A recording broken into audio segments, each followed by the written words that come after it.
Welcome to NTD News Today. I'm Kevin Hogan. Let's take a look at our top stories. A federal judge keeping former President Trump's Remain in Mexico policy in place for now, while the mayor of Denver declares an emergency over a surge of illegal immigrants. Ohio's going through changes, especially to its voting requirements. Find out what a late-night legislative session means for Ohioans. Worried Pennsylvania voters say voting machines didn't count thousands of votes in the 2020 election. Now a county is going to recount all ballots by hand. An FBI report says 7,000 hate crimes happened in the U.S. in 2021, but a justice program puts the number at about 250,000. Find out the reason for the discrepancy and how this is impacting communities.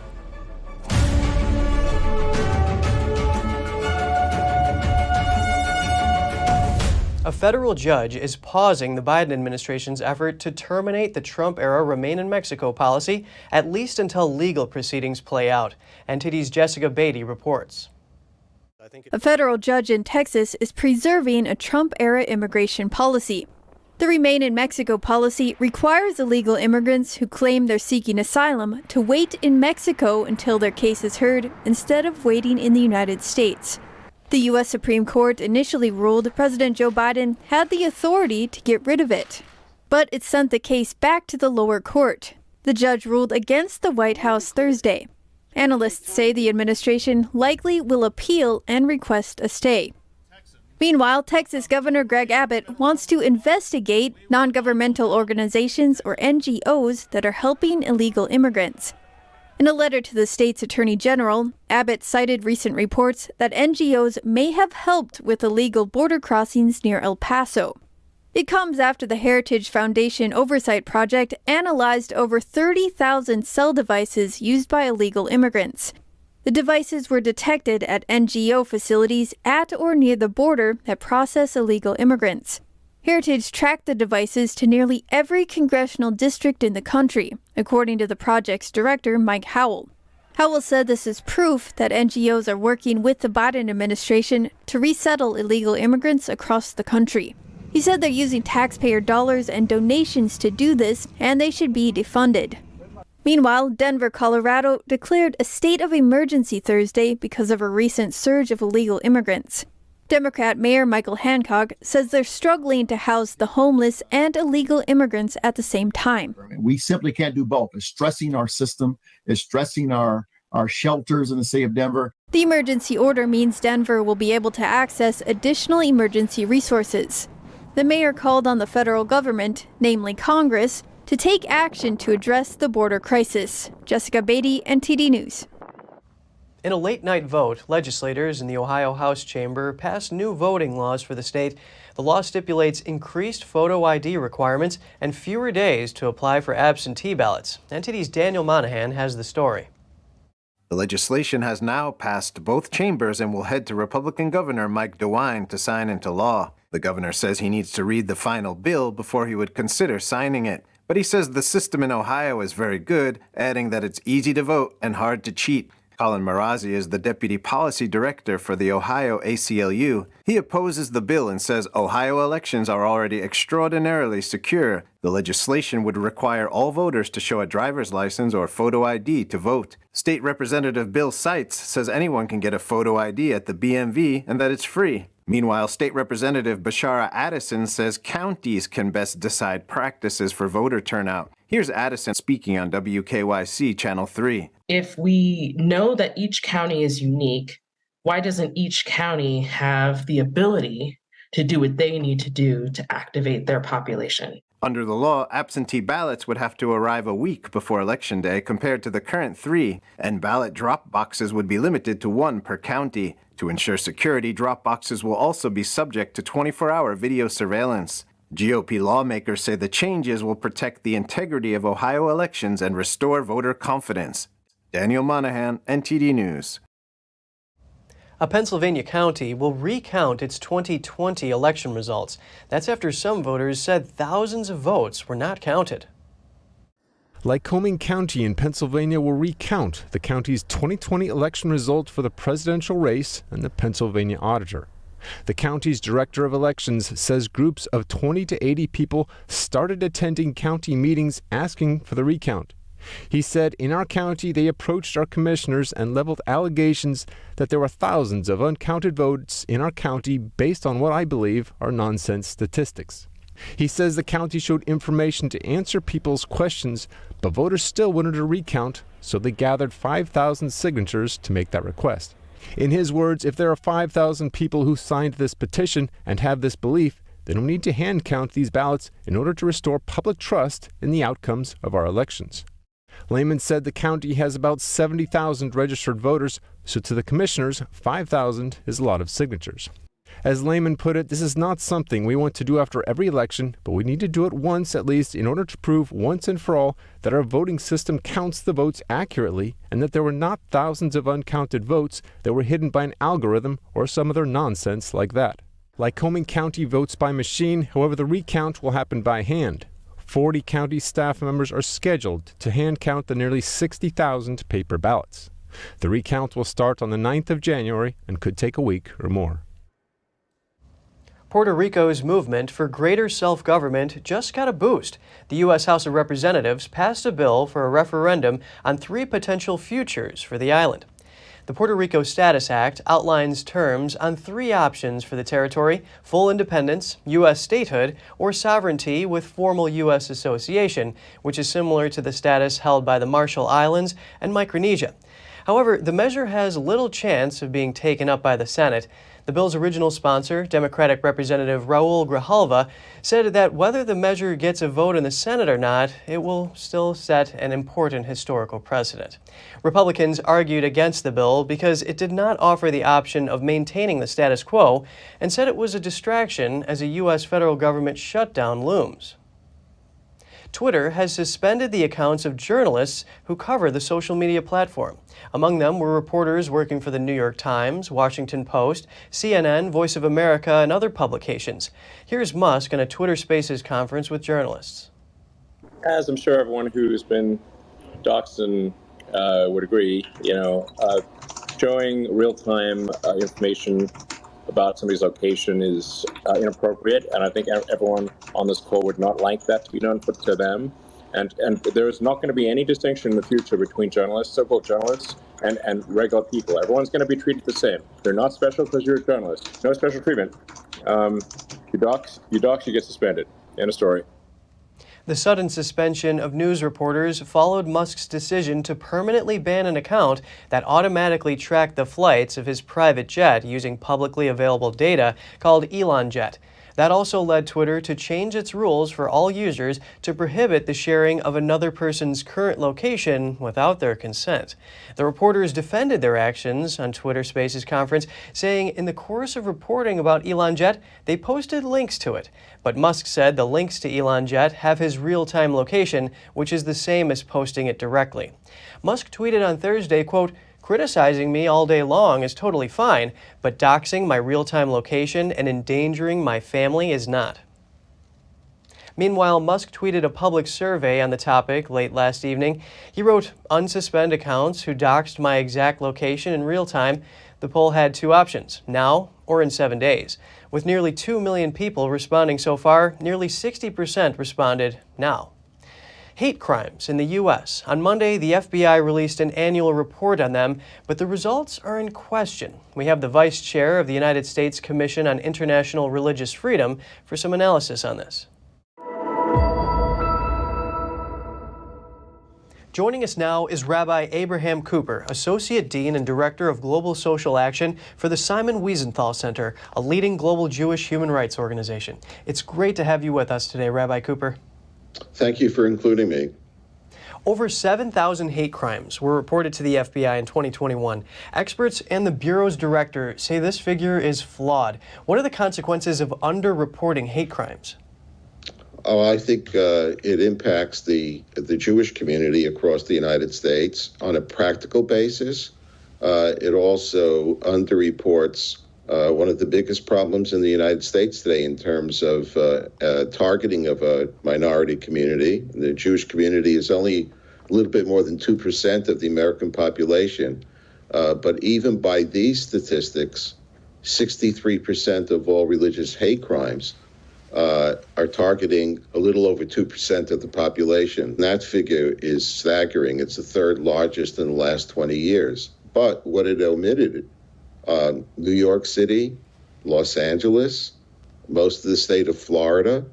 So when you, those are areas, obviously, LA is the third largest Jewish community in the US. New York City is the number one. So unfortunately, if you were to put all of those together, the numbers would be significantly higher. Rabbi Cooper, those are some alarming statistics you mentioned. Now, in terms of the Jewish community, from 2020 to 2021, the reporting dropped from nearly all law enforcement agencies in the U.S. reporting hate crime data down to about 2/3. That's due to a new reporting system, which the Muslim Jewish Advisory Council is calling on these agencies to report to. How would a more complete picture of the situation benefit Americans?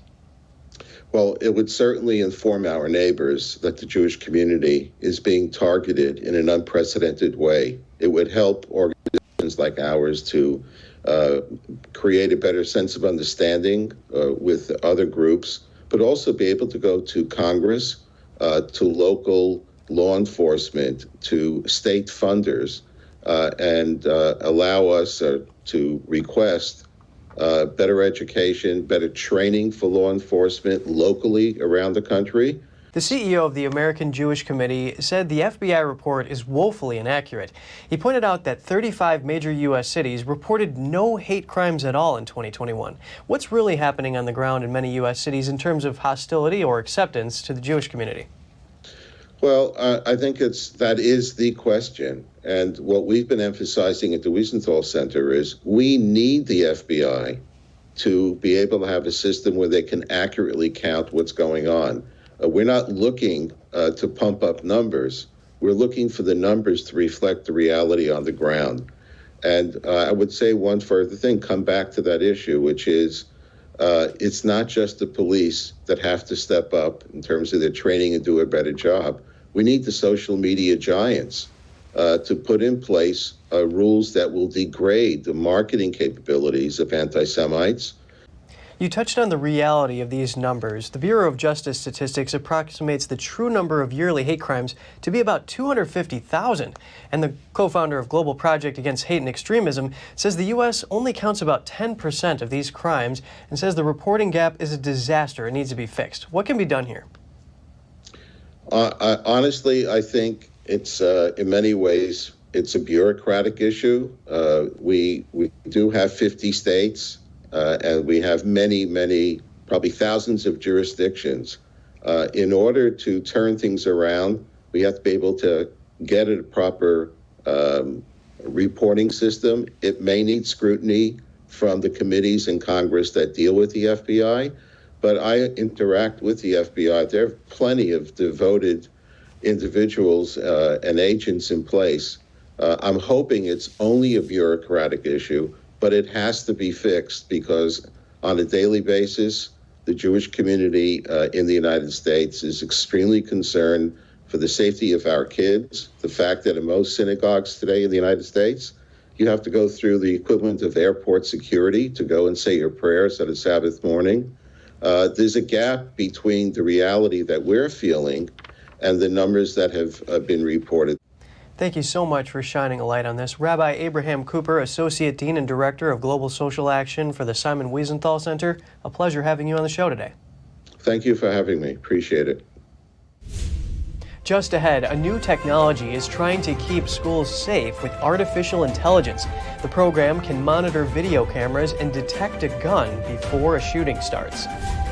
And residents of Philadelphia's Chinatown are fighting to stop development on the new NBA basketball arena in their neighborhood. More in just a moment here on NTD News Today.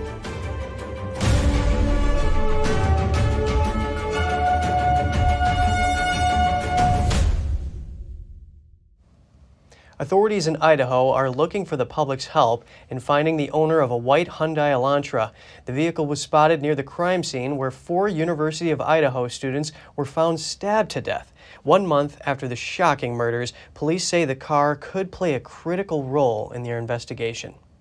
Some people simply don't see the news and may not know that we're looking for it. So if we get the word out there hey, maybe your neighbor has one in the garage that they don't drive very often. Maybe there's one that's just not on the registration database. Let us know. Moscow police have narrowed the model years of the Elantra down to between 2011 and 2013. An Oregon judge put a hold on a voter-approved ban on gun magazines that hold more than 10 rounds. The injunction was put in place yesterday until questions about the ban's constitutionality can be decided. The ban was narrowly passed in this year's midterm elections. The same judge extended his order blocking the law's permit-to-purchase provision, as well as part of the Measure 114 earlier this week.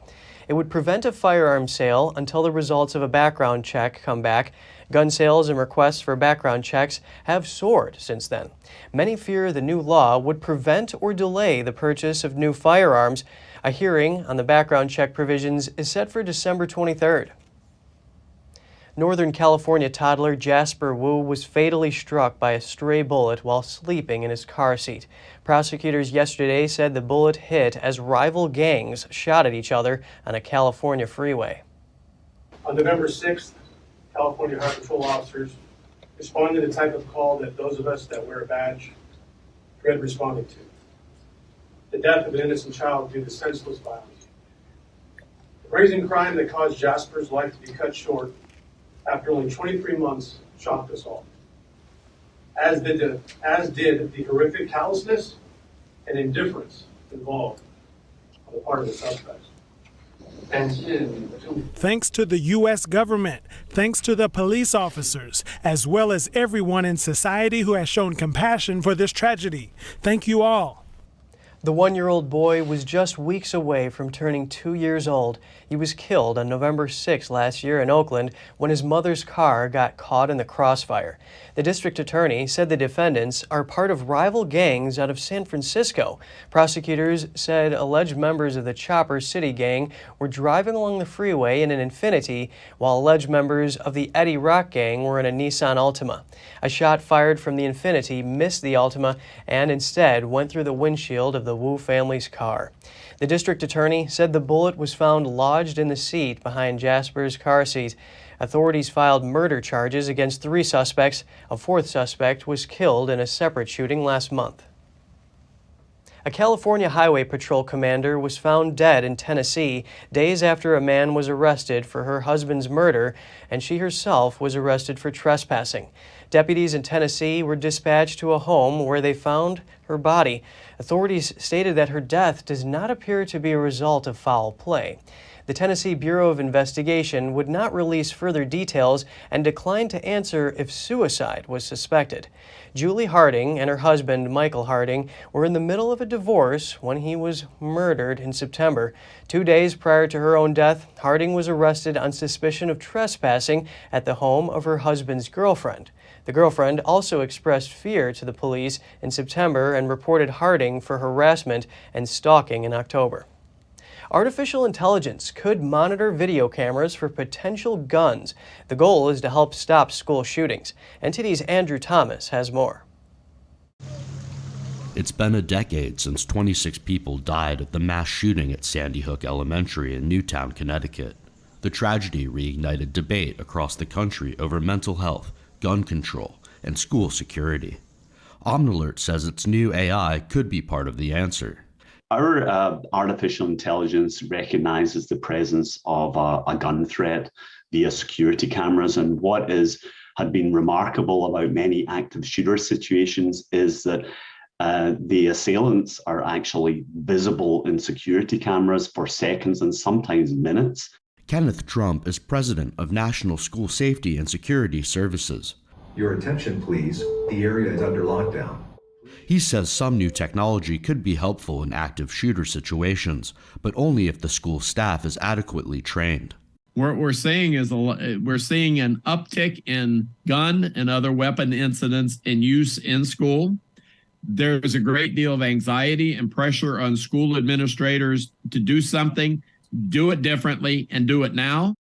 He says the first and best line of defense should be a well-trained, highly alert staff and student body. There are some security tools that are resourceful and helpful to school officials, but you need to make sure that we're investing in people, and we're not seeing that. We're seeing a skewed focus on target hardening. Target hardening refers to building security. According to a 2014 report by the Connecticut Office of the Child Advocate, the Sandy Hook shooter spent years with untreated psychiatric conditions, including anxiety and obsessive-compulsive disorder.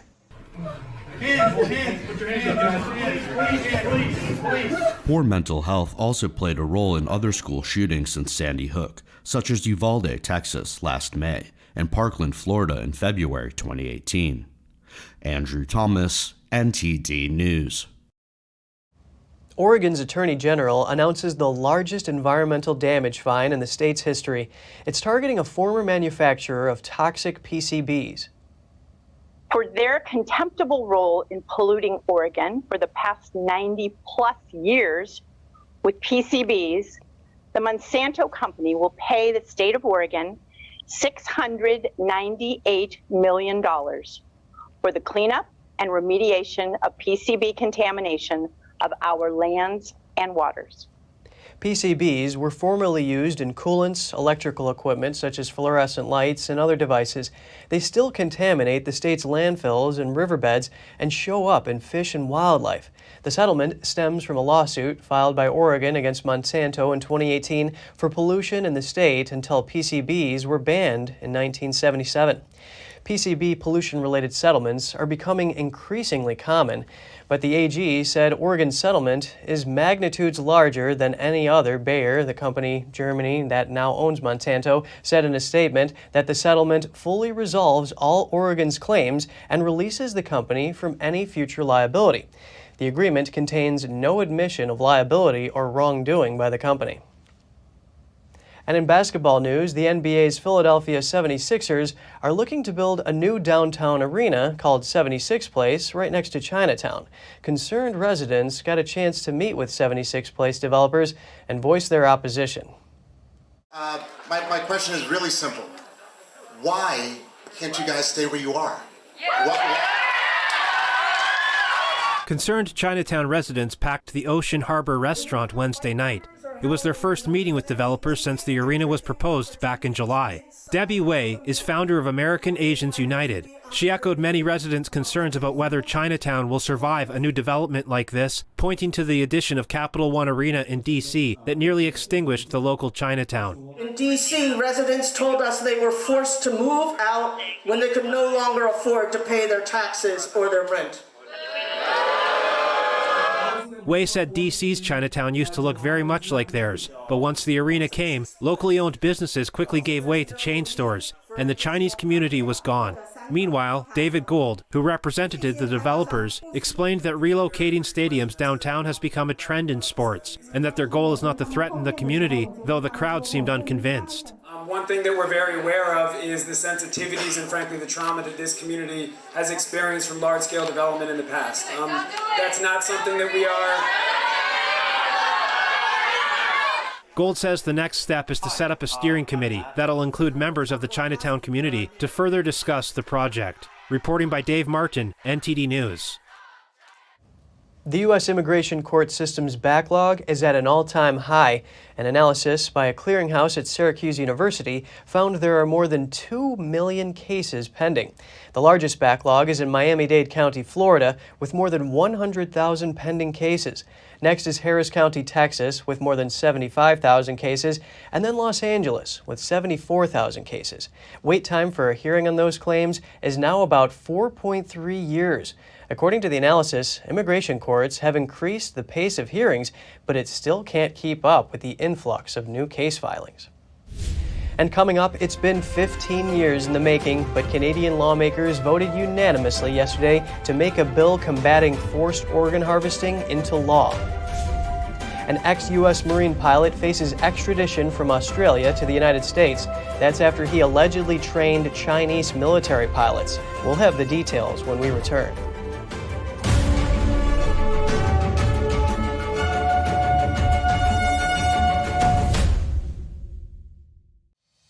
We're entering an unprecedented period of economic turmoil.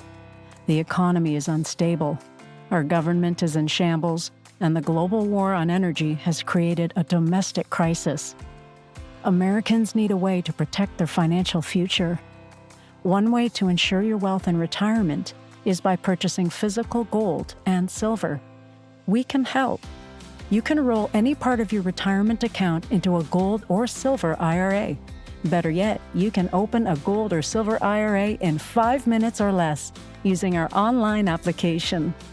Preserving your family's financial legacy is a choice that's always available to you.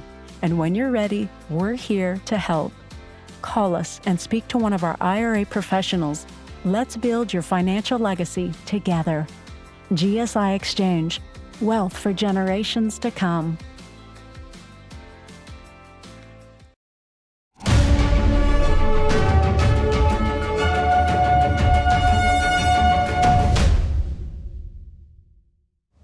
Welcome back. Canadian lawmakers voted unanimously to pass a Senate bill to combat forced organ harvesting taking place in China. The law will create new offenses for organ trafficking and tourism. NTD's Jeremy Sandberg has more about the law 15 years in the making.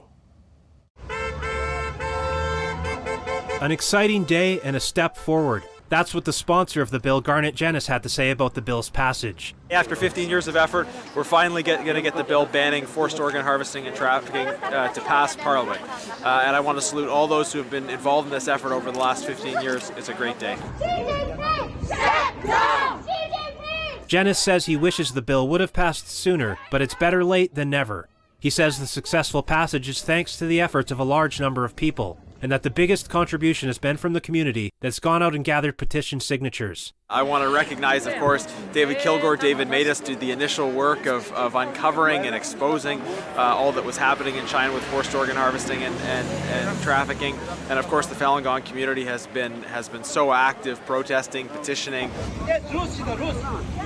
Members of Parliament across party lines unanimously voted in support of the bill, but successful passage didn't come overnight. The first iteration of the bill was proposed back in 2008. After multiple versions of similar legislation failed to culminate, it finally came to fruition. Authors of previous bills say they were inspired by the work of Canadian human rights lawyer David Matus and late former Member of Parliament David Kilgore. Matus and Kilgore were pioneers in exposing and fighting against organ harvesting crimes. They released a groundbreaking report in 2006 called Bloody Harvest and a book of the same name in 2009. They concluded the Chinese Communist Party, or CCP, orchestrated forced organ harvesting from Falun Gong practitioners on a large scale, killing them in the process to sell their body parts for profit. Falun Gong is a meditation and spiritual discipline based on the principles of truthfulness, compassion, and forbearance. The persecution of practitioners in China started in 1999 and is ongoing today. Matus called the new legislation life-saving. Conservative Member of Parliament Michael Chong says it's long past time for Canada to take action against authoritarian regimes abroad, particularly the one in China. And that previous approaches taken by Western democracies in getting them to improve issues of human rights have proven to be unsuccessful. All that has happened over the last 30 years with broadening and deepening trade and investment ties is that we have provided these authoritarian regimes with the wealth and prosperity that they are now using to reinforce their authoritarianism. Chong says Canada needs to take a stronger stand on defending values like freedom, democracy, human rights, and the rule of law, and that it begins at home by passing measures like this. The law will make it a criminal offense for a Canadian citizen or permanent resident to go abroad to receive an organ taken from someone who did not give informed consent. It will also amend the Immigration and Refugee Protection Act to deny a permanent resident or foreign national access to Canada if they've engaged in activities relating to the barbaric practice. Jeremy Sandberg, NTD News. Next, we zoom in on the story of a 30-year-old Chinese man and how through his Twitter account, he became one of the most important conduits of information as recent protests sparked across China. As China's historic protests against COVID-19 curbs erupted in late November, a Twitter handle named Teacher Lee is Not Your Teacher became an overnight sensation. The account and the man behind it reposted details and footage of protests from across China, skirting China's online censorship from his home in Italy. Even in some small cities and in local neighborhoods, people were demanding lockdowns be lifted. Things happen far beyond what we have seen. It's just that much has gone unreported. Li's posts largely reached a more tech-savvy generation of young Chinese. They're using virtual private networks, or VPNs, to circumvent China's Great Firewall and access uncensored content on platforms banned in China, like Twitter and Instagram. He says much of his content was sent to him and that he got thousands of messages per day. In the past, Chinese people weren't willing to express themselves because they knew it's very dangerous. For example, when you type some high-profile people's names online, you would be interviewed by the police. This time, we have seen many people chanting in front of the police. All the grievances that have been suppressed for so long would also drive people to express themselves. Li is a painter and former art teacher from Anhui province in eastern China. He explained that during the height of the protests, he was posting every few minutes and sometimes only got 2 hours of sleep per night. His followers skyrocketed from 140,000 in mid-November to over 860,000 now. This account has become a symbol of the Chinese people's pursuit of freedom of speech. It represents the things we need to know and the things we want to know. It represents our right to know. The protests have been credited for China's recent easing of COVID-19 restrictions. Some also called for China's ruling communist regime and leader Xi Jinping to step down. Demonstrations have calmed amid a heavy police presence and some protesters getting arrested. China's foreign ministry has said rights and freedoms must be exercised lawfully. Li says his efforts have made him vulnerable, receiving death threats, while his family back home has been questioned by police. The most important thing is not my life, but the security of this account.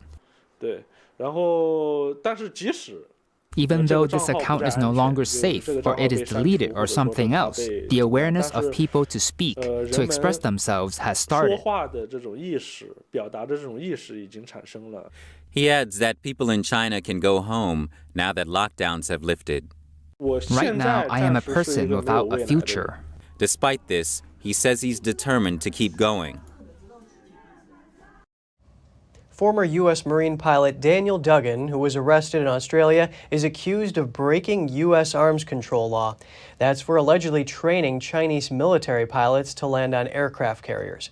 Duggan's lawyer, Dennis Morales, on Friday called those charges political. He said Australia should reject extradition because it does not have a similar law.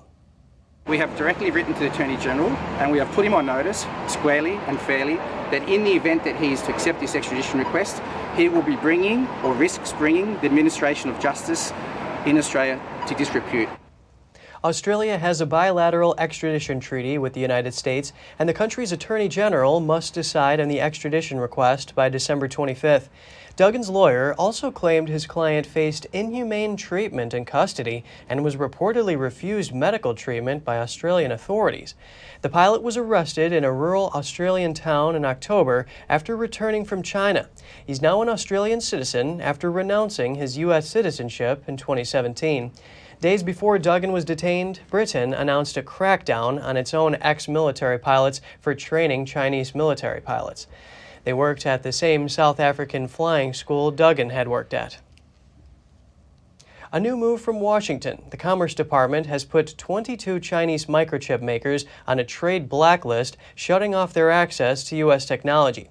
High on the list are China's top flash memory maker, YMTC, electronic giant, CETC, AI champion, Cambricon, and others.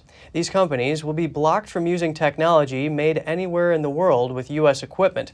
The announcement came amid concerns about their close ties with China's communist regime and other entities supporting China's military. In November, the Biden administration barred sales of equipment from Chinese telecom and audio surveillance providers Huawei, ZTE, Hydra, Hikvision, and Dahua, citing national security threats. And that followed an October ban on exporting advanced semiconductors made from U.S. research. And if you have any news tips or feedback for the show, don't hesitate to email us at news.today@ntd.com. And still to come, with Western nations still sanctioning Russia over the war in Ukraine, Russian President Putin is looking east to boost gas sales, particularly to China. And tensions are high between Serbia and Kosovo, and now Kosovo has applied to join the EU. We'll return with that and more here on NTD News Today after this break.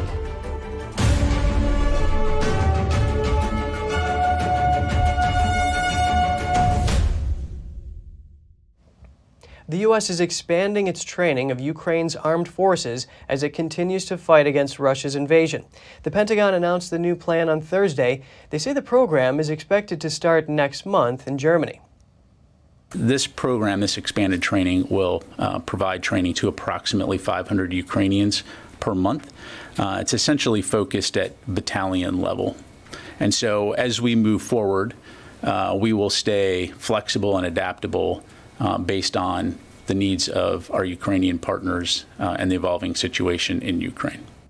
America's 7th Army Training Command will oversee the program, which will include live fire exercises as well as maneuver training.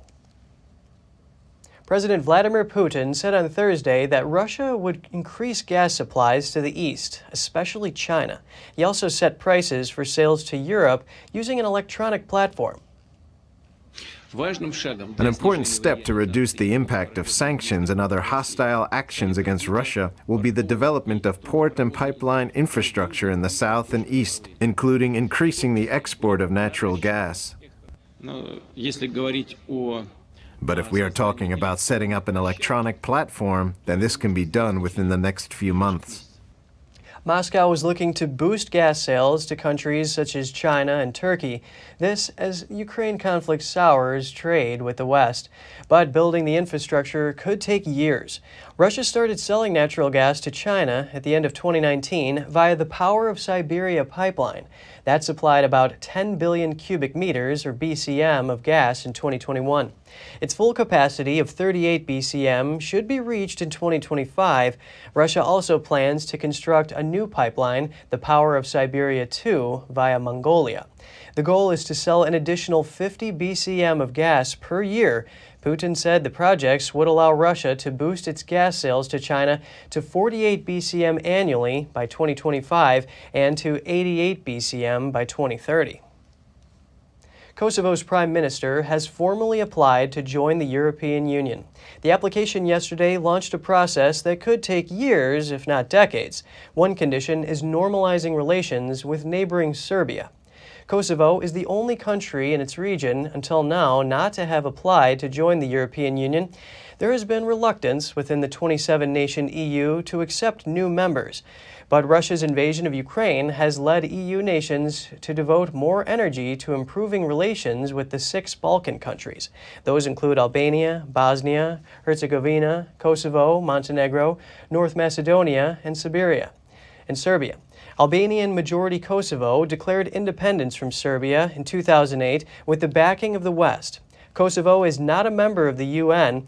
5 EU states, Spain, Greece, Romania, Slovakia, and Cyprus, have refused to recognize its statehood. Its independence is recognized by around 110 countries, but not by Serbia, Russia, or China, among others. Thousands gathered in Istanbul for a second day Thursday. They oppose a verdict that could lead to the city's popular mayor being ousted from office and barred from running in elections. A court sentenced Ekrem İmamoğlu to 2 years and 7 months in prison for insulting public officials. He is seen as a strong potential challenger to President Erdogan. He spoke after Wednesday's ruling. Bu mahkeme, bu dava Türkiye'de This court case has proved that there is no justice left in Turkey. This case is led by people who do not want to bring values such as justice and democracy to Turkey. He said voters would respond in the presidential and parliamentary elections, which are due by next June. The vote could mark the biggest political challenge yet for President Erdogan, who is seeking to extend his rule into a 3rd decade. A 6-party opposition alliance has yet to agree on their presidential candidate. A jail sentence or political ban on the mayor would need to be upheld in appeals courts. potentially extending an outcome to the case beyond the election date. Critics say Turkish courts bend to Erdogan's will. The government says the judiciary is independent. Thousands of demonstrators took to the streets of Brussels during this week's EU summit. They disrupted public transport to protest the rising cost of living. The Brussels police said over 16,000 people turned up at the demonstration. It was organized by trade unions representing many public sector workers. They demand better pay and working conditions as inflation rises across Europe. One protester's banner reads, "Increase wages and pensions." Another says, "Price rises are suffocating us. We can't cope anymore." Gas and electricity prices have surged in the wake of Russia's invasion of Ukraine. Belgium's headline inflation figure stood at over 10% in November, while consumer inflation within the Eurozone as a whole is at around 10%. One demonstrator said, quote, "If you add it all up, you have to choose. You travel, you heat the house, or you eat. It's something not conceivable in 2022. An American student reported missing in France more than 2 weeks ago has been found in Spain. Kelly Deland Jr. vanished from the French town of Grenoble. His father, Ken, was in the middle of a call with CNN today when he suddenly hung up. He later sent the message that he had good news. He had just talked to his son. He added, "He is alive. That's all I can say." A French official confirmed Deland spoke to his parents Friday, but no additional information was released. Deland is a senior at St. John Fisher University in Rochester, New York, studying abroad with the University of Grenoble Alpes. His parents hadn't heard from him since November 27th, and fellow students reporting him missing 2 days later. Deland was scheduled to return to the U.S. tomorrow. Mexico's Senate passed a controversial electoral bill, and one opposition lawmaker had a peculiar way to show her disagreement. The senator wore a dinosaur costume in the chamber as the proposed legislation was up for a vote. She carried a sign saying, "Jurassic Plan." The moment was captured on the country's Congress channel as the chairman asked her to respect the process. The opposing party says the proposal, known as Plan B, seeks to eliminate the governing body in charge of organizing elections in Mexico. But the president says the initiative fulfills a promise to voters to adopt a policy of austerity and creates electoral authorities that guarantee legitimate elections without the possibility of fraud. The bill is now headed to the lower chamber, where it's expected to pass. And just ahead, an international squadron of fighter jets protects the World Cup. Britain's Royal Air Force has partnered with Qatari Air Force to keep the tournament secure. The Grand Ball of the Debutante of Venice is moved to April. The organizer of the event hopes the delay will also allow more young couples to sign up. Stay tuned for more on that when we return.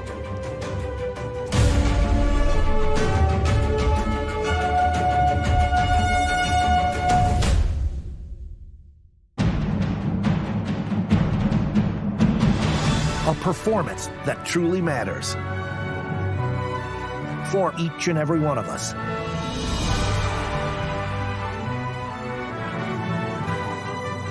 This is what you've been waiting for. See it at least once in your lifetime. Get tickets now at shenyun.com. Freedom is not free, and neither is the truth. In order to bring you the facts, our reporters are out there on the front lines getting the true story. Some of them served 10 years of prison in China. We've been censored on social media. Our Hong Kong printing offices were set on fire, and we've been repeatedly attacked by the Chinese Communist Party. But no matter what, we believe that you deserve the truth, and so we'll continue to bring the truth to light. Head on over to getepic.com and try honest journalism that is based in truth and tradition. We'd love to have you on board.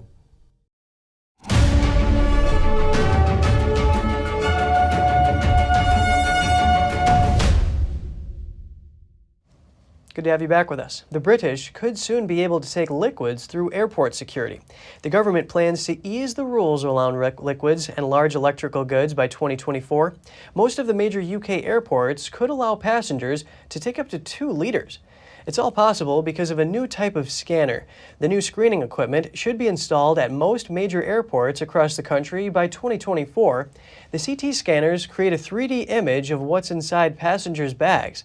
Laptops can stay tucked away, and passengers will be able to carry up to 2 liters of liquid. That's 20 times the current limit. The UK's Department for Transport says it hopes the new technology will reduce the weight while still detecting potential threats. But it will take 2 years to be fully implemented, and until then, passengers must follow the existing rules.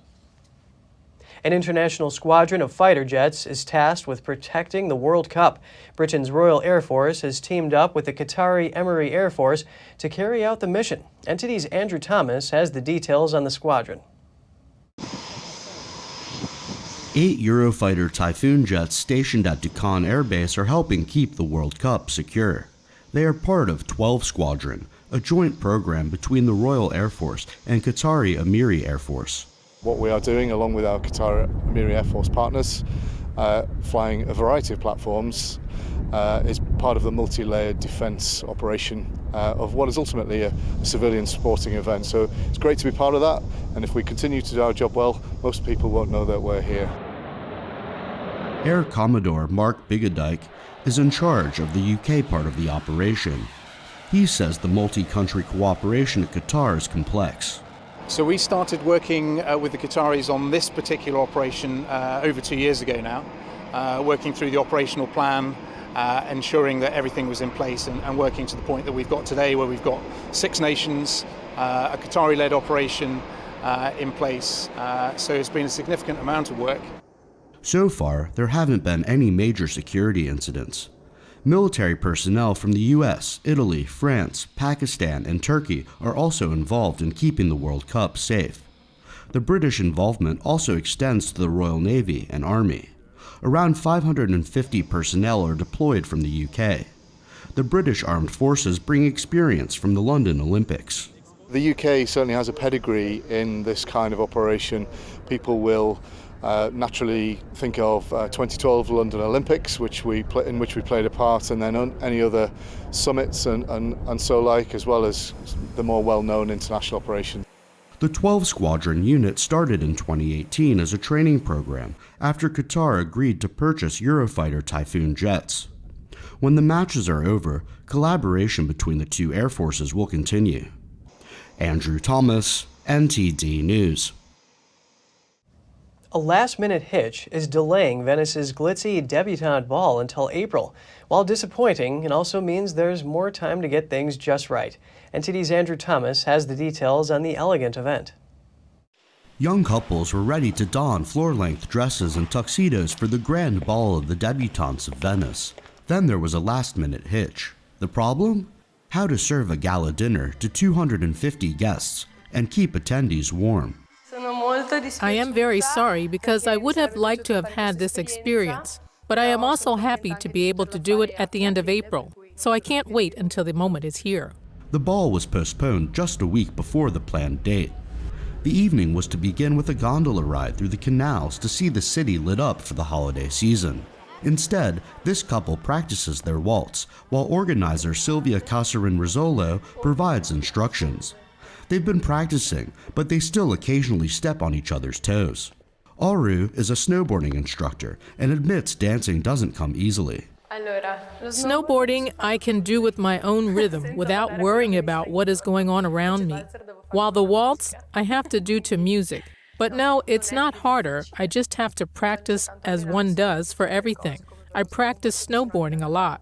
I have also practiced waltz a lot, and I will even more. Casarin-Rizzolo hopes the delay will mean even more debutantes have a chance to sign up. She emphasizes the Venice Ball will be inclusive. The only requirement is that debutantes must be between ages 16 and 25. We have not requested any other characteristic, so as opposed to the great event which has inspired us, the most important event of this kind, the Vienna Opera Ball, we have eliminated any type of aesthetic requirement. So in the application, there's no requirement for weight, height. Tickets cost $1,300 each.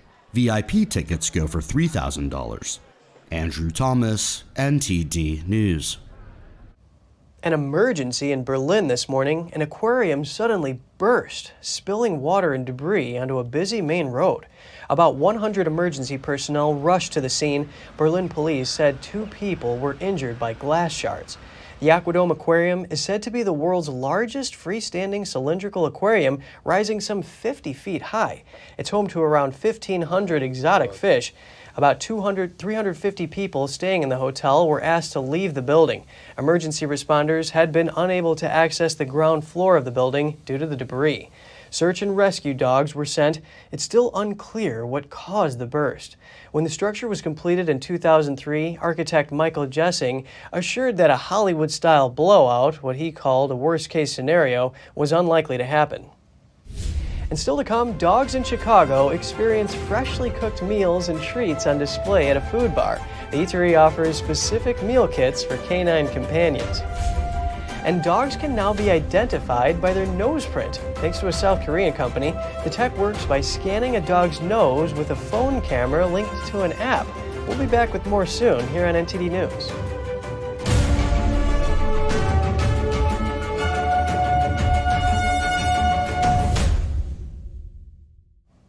Dogs in Chicago are getting an upgrade from their mundane food at a restaurant specifically catering to man's best friend. NTD's Andrew Thomas has more on this canine cuisine.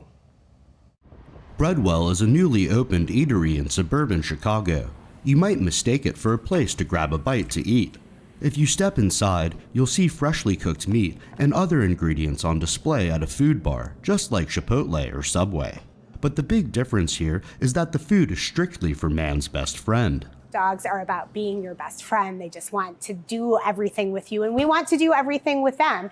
And that's where we kind of flip the name Breadwell, because all dogs are Breadwell. All dogs are bred to be your best friend. All dogs are bred to love you.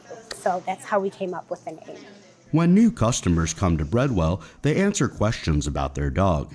Then the restaurant's team establishes a meal plan specifically for that pooch. When customers come in, the first thing that we'll do with them is take them through an online quiz that asks questions about their dog, their weight, their age, their general health and activity level, etc., so that we can learn more about their dog. Rich Rotemel has over 45 years of experience in the pet food industry. He's helped Heinz run their over $2 billion pet food product division. We have theoretical values based on the weight and the activity of the dog so that you don't overfeed your dog or you underfeed your dog. One of the biggest problems in the pet industry with dogs is over 50% are overweight. And it's because the consumer loves their dog but doesn't know exactly how much to feed. We've taken that equation away from them. The eatery offers 4 protein choices: beef, chicken, pork, and salmon. Fruit, vegetables, cheese, or bacon can also be added to any meal. Pre-made products like treats and even a Gatorade-like drink made specifically for dogs are also on Breadwell's shelves. You can take the quiz and design a meal kit specifically tailored for your pup at www.breadwell.com. Andrew Thomas, NTD News. Dogs can now be identified by their nose print thanks to a new technology developed by a South Korean company. The system could help people find their lost pets. NTD's Andrew Thomas has the details on the new tech. IDing a lost dog can be difficult, but many owners opt out of getting tattoos or microchips for their pets. But a new technology allows dogs to be identified by their nose prints. The technology works by scanning a dog's nose with a mobile phone camera linked to an app. The Seoul-based AI and biometrics company says each dog's nose is as unique as a human fingerprint. So it's a biometric recognition technology for nose patterns for animals like dogs and cats, and also cows and deer have it as well. So it's a 3D biometric algorithm based on AI and deep learning that we have now put into smartphones. According to the company, the technology is 99.9% accurate. The company has been collaborating with the South Korean government since 2019. We recently just finished the project with the Korean government that went from 2019 to 2021 that was meant to prove the feasibility of this technology to be used in a national level. So right now we are about to start the regulatory sandbox that was approved by the Korean government. The project aims to be completed by 2024. The cost has not been finalized, but the company expects to charge around $14 per dog. For many owners, that's a low price to pay for their pooch. If they were found by a Good Samaritan or a shelter or somebody, They could use the camera app to identify the animal and then contact the owner, because it will be all in the system. So you can use the app to communicate between the owner and whoever finds the animal and return them safely back home. According to the South Korean Animal and Plant Quarantine Agency, nearly 120,000 animals were lost or abandoned in 2021. Andrew Thomas, NTD News. Athletes are braving snow and freezing temperatures in Antarctica. An Irish runner has won the Antarctic Ice Marathon this year. Organizers say he set a time record on the continent.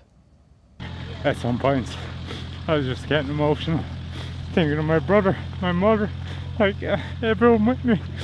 I don't even know why I get so emotional.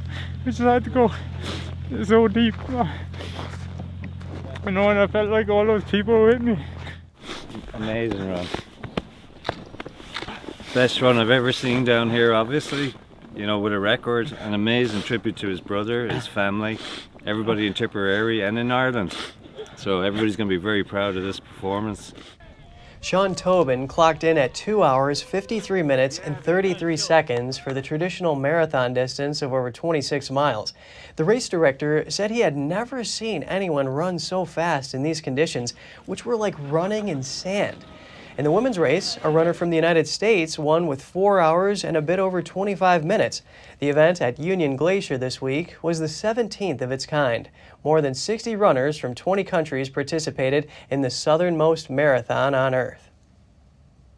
The stunning image quality of Webb is truly out of this world. That's a quote from a research astronomer. He's talking about a picture that the James Webb Space Telescope took as part of a program called Pearls.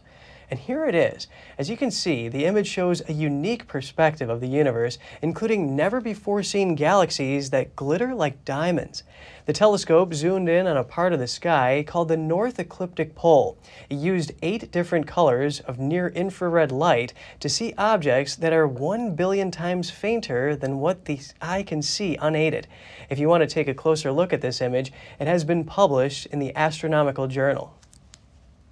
That's all for today's program. I'm Kevin Hogan, NTD News, New York City.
Thanks for watching us on YouTube. Did you know YouTube only keeps selected videos on its platform? So if you want to make sure you get the full picture, just subscribe to our newsletter. Go to newsletter.ntd.com and sign up. It's free.